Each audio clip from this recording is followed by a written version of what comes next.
เคล็ดลับง่ายๆในการกำจัดไขมันและคอเลสเตอรอลในหลอดเลือดรวมไปถึงควบคุมระดับน้ำตาลประโยชน์พร้อมสรรพคุณจากหัวหอมได้โอลิแชร์ออนพรีเซนต์สวัสดีครับสำหรับใครที่เข้ามาติดตามและรับชมอย่าลืมกดแชร์กดไลค์กด Subscribe และกระดิ่งแจ้งเตือนด้วยนะครับคุณจะไม่พลาดข้อมูลใหม่ๆจากเราเลยเอาละครับเข้าไปรับชมกัน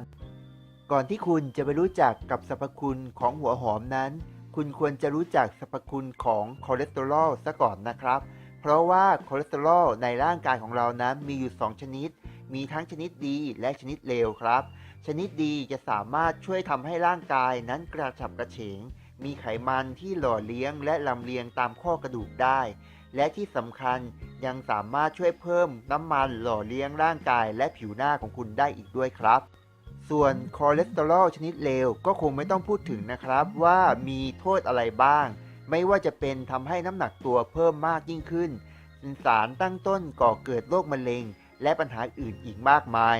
วิธีการใช้และประโยชน์พร้อมสรรพคุณมีดังต่อไปนี้ครับให้คุณใช้หัวหอมใหญ่ครึ่งหัวหรือว่าถ้าหากไม่มีหัวหอมใหญ่ใช้หัวหอมแดง 3-6 หัวก็ได้นะครับนำไปนึ่งใช้ระยะเวลานึ่งให้สุกประมาณ 20-30 นาทีหลังจากนั้นก็รับประทานเป็นประจำครับติดต่อกันเป็นเวลาประมาณ2 เดือนคุณก็ได้รับผลประโยชน์เหล่านี้ครับ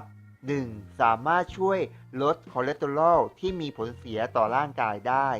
2. ช่วยทำให้ระดับคอเลสเตอรอลในเลือดลดลงและปรับสมดุลได้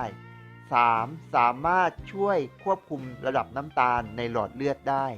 ประโยชน์ง่ายๆสมุนไพรดีๆที่มีอยู่ในบ้านคุณอย่ารอช้านะครับลองใช้ดูเลยสำหรับวิดีโอคลิปนี้ผมขอบคุณมากนะครับ